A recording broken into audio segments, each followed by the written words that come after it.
Hello, I'm Felicity Qween, and this is the video that I promised, although we've had many videos, I think, on the book, Who Are You? And I really feel now I am confident that the book is going to be out very, very soon. Yeah, we've been through working with Balboa Press, and we've been through several drafts now, and I really do think it is complete. Anyway, I thought one of the nicest things I could do is show you a few things from the book, what the cover looks like, and then a few excerpts from the book. So a few excerpts. This part is from my introduction. As a child, I was very shy. I can remember when meeting unknown people, I would turn and bury my head in my mother's skirt.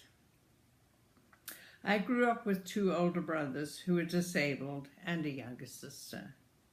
As a family, we were always looked at, which for me created great embarrassment, as my one brother had achondroplasia, which is a form of dwarfism.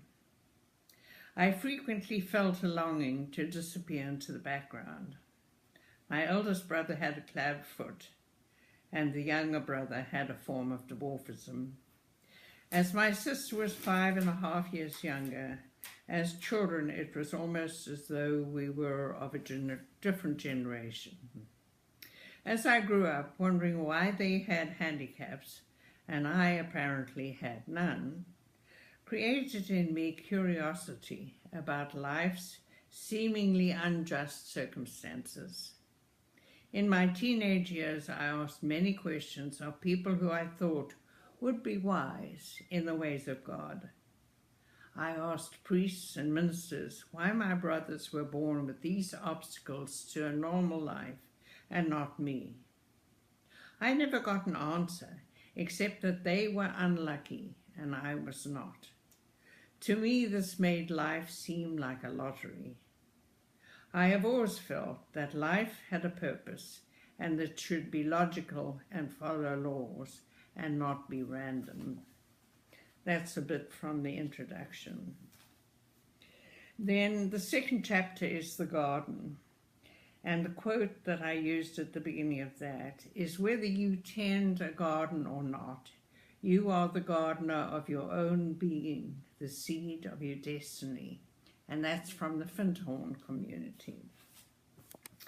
Then I say the garden is a powerful metaphor for the journey to your authentic self. If you imagine yourself as a garden, would it be full of weeds and uncared for? Would it be barren or flourishing and beautiful? Are there areas of yourself that are neglected, where the weeds of thoughtlessness and unawareness have the potential to grow? So that was the beginning of the garden. Life is like a river, always moving. Views and banks are always changing. Make a commitment to yourself to give yourself daily time to be aware of the present and make your monkey mind quiet. You will make an anchor for yourself, a confidence that will be there for you under any circumstances. Trusting in yourself gives you inner strength and stability to face anything. In the beginning, make your commitment a small one, perhaps 15 minutes in duration. Promise yourself you will do it 5 days in the week and at the same time, in the same place as much as possible. You can always do more if you like. After 21 days, this habit, this support, can become an anchor in your life, like brushing your teeth. You won't even need to think about it.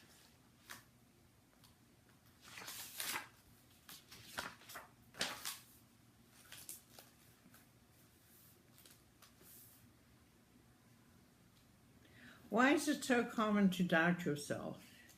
Is it because you identify with the ego aspect of yourself as if it is real and that is all you are? To progress, replace the negative stories with positive ones. Be patient and diligent. Understand that this work on yourself takes time, energy, and awareness, and will not produce results overnight. It is a long, continuous commitment to your growth and contentment. Remember that in the garden there are many, many weeds, and they continue to grow and require attention, time, and attention. Sorry. Plucking a single weed will not give you the garden you desire. Another quote. By practicing regularly, you can break through the bonds that hold you. On this path, effort never goes to waste, and there is no failure. And this is from the Bhagavad Gita, one of the traditional Indian readings. However, there will be occasions when it is time to take a diversion or a break. Like the annuals that you add to the garden, you sometimes need something to add color and perfume to your garden. There's nothing wrong with pleasure, but with time, your choices for diversion might ideally become events that take you in your direction rather than serving as instant gratification. I went to Yashodhara Ashram in 1981 after leaving my family and worked with Swami Radha, my spiritual mother.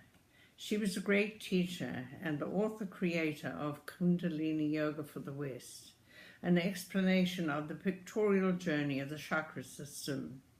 The chakra system is teachings from very ancient times, and the symbolism of the pictures have been partly lost.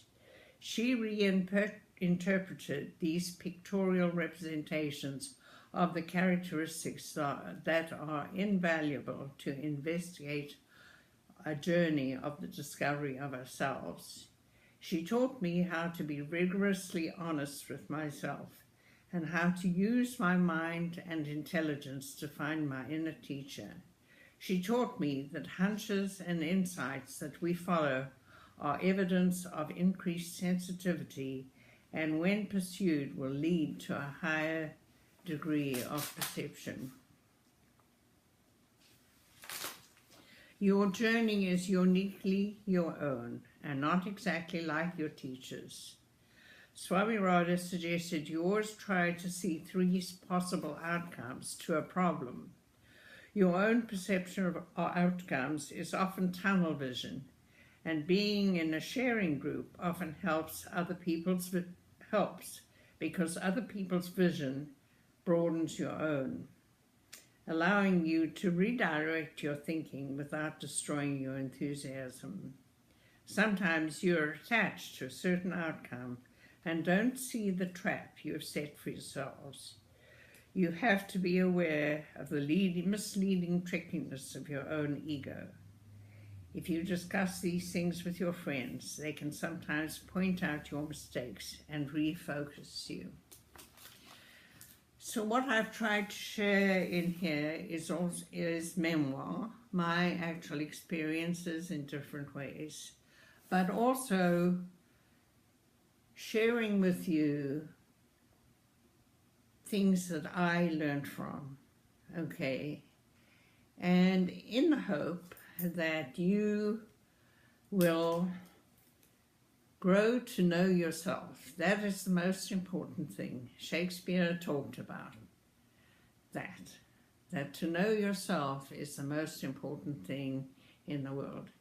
Even knowing the negative things about yourself, because even if you follow something and it doesn't turn out to be successful, you will still learn about yourself. And the negative side of yourself is very important, because once you know that it is something that you don't like about yourself, at least then you know it, and then you are more in control of it. Otherwise, it controls you on a subconscious level.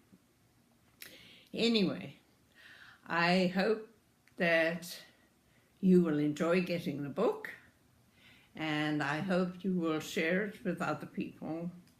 And thank you so much for being supporters in the early days when I felt I didn't have an excuse to say I can't do a book because I don't have the money.